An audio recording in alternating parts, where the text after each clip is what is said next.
નમસ્કાર. જ્યારે પણ આપણે પ્રાચીન ભારતના ઇતિહાસની વાત કરીએ ને એટલે તરત જ મગજમાં તક્ષશિલા અને નાલંદા જેવી મોટી મોટી યુનિવર્સિટીઓના નામ આવી જાય, બરાબર ને? એવા જ્ઞાનના કેન્દ્રો જ્યાં દુનિયાભરમાંથી લોકો ભણવા માટે આવતા.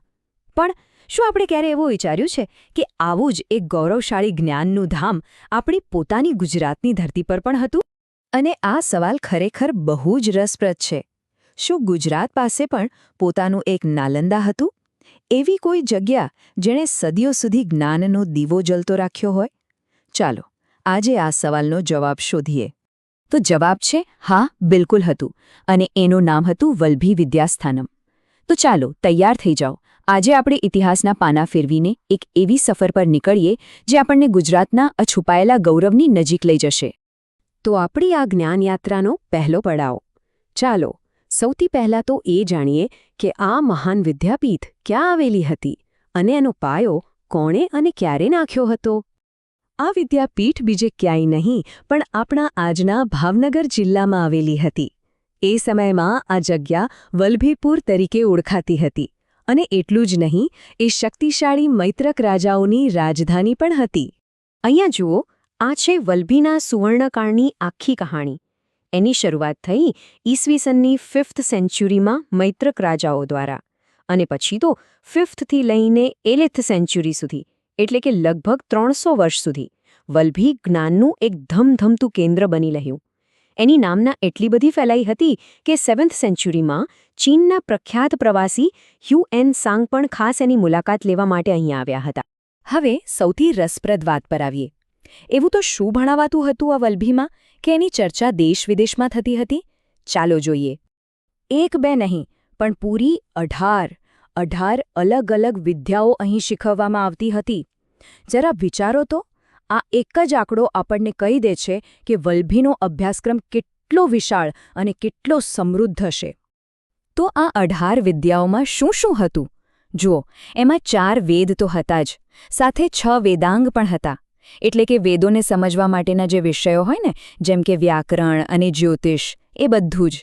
પણ એટલું જ નહીં, અહીં આયુર્વેદ એટલે કે મેડિકલ સાયન્સ અને ધનુર્વેદ એટલે કે યુદ્ધકળા જેવા પ્રેક્ટિકલ વિષયો પણ શીખવવામાં આવતા. અને સૌથી અદ્ભુત વાત તો એ હતી કે વલ્લભીમાં માત્ર હિન્દુ ધર્મ જ નહીં પણ બૌદ્ધ અને જૈન દર્શનનો પણ ઊંડાણપૂર્વક અભ્યાસ થતો. સાચા અર્થમાં આ જ્ઞાનનો સંગમ હતો. કોઈ પણ યુનિવર્સિટી એના પ્રોફેસર્સ અને વિદ્વાનોથી જ મહાન બને છે. તો ચાલો હવે મળીએ એ દિગ્ગજોને જેમણે વલ્લભીને પોતાની પ્રતિભાથી શણગાર્યું હતું. વલ્લભી છે ને, એ બૌદ્ધ દર્શનના અભ્યાસ માટે ખાસ જાણીતું હતું, અને એનો મોટાભાગનો શ્રેય જાય છે આચાર્ય સ્થિરમતી અને ગુણમતી જેવા મહાન વિદ્વાનોને. આ બંને એવા જ્ઞાની હતા કે એમના કારણે જ વલ્લભીની પ્રતિષ્ઠા આખા એશિયામાં ફેલાઈ હતી. અને આ એક વાક્ય વલ્લભીની મહાનતા સાબિત કરવા માટે પૂરતું છે. ચીની પ્રવાસી હ્યુએન સાંગ, જેઓ નાલંદા પણ ગયા હતા, એમણે પોતાની ડાયરીમાં લખ્યું કે વલ્લભી જ્ઞાન અને પાંડિત્યના મામલે નાલંદાની બરાબરી કરતું હતું. વિચારો, આ કેટલી મોટી વાત કહેવાય. તો સવાલ એ થાય કે આવી જબરદસ્ત યુનિવર્સિટીમાં એડમિશન મળતું કેવી રીતે? શું એ સહેલું હતું? ચાલો હવે એની પ્રવેશ પરીક્ષાના પડકાર પર એક નજર કરીએ. તો શું લાગે છે, કોઈ પણ વિદ્યાર્થી સહેલાઈથી અહીંયા એડમિશન લઈ શકતો હશે?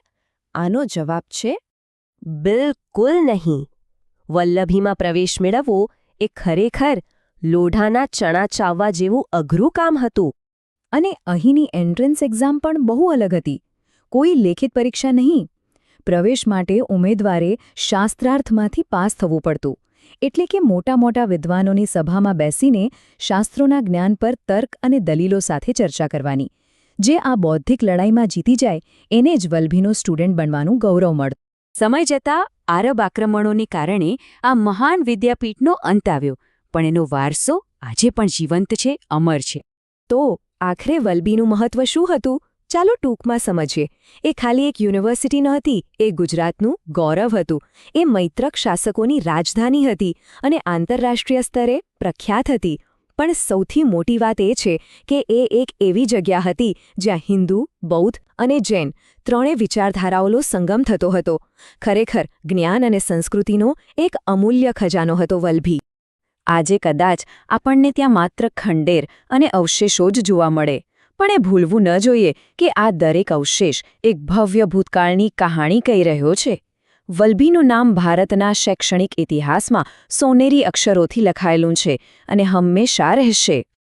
અને અંતે આખી વાત આપણને એક સવાલ પાસે લાવીને ઊભી રાખે છે. વલ્લભી તો માત્ર એક ઉદાહરણ છે. આપણા ભવ્ય ઇતિહાસના પાનાઓમાં આવા બીજા કેટલાય જ્ઞાનના ગુપ્ત ખજાના છુપાયેલા હશે, જેમને ઓળખવા અને સમજવા હજુ બાકી છે. આ વિશે જરૂરથી વિચારજો.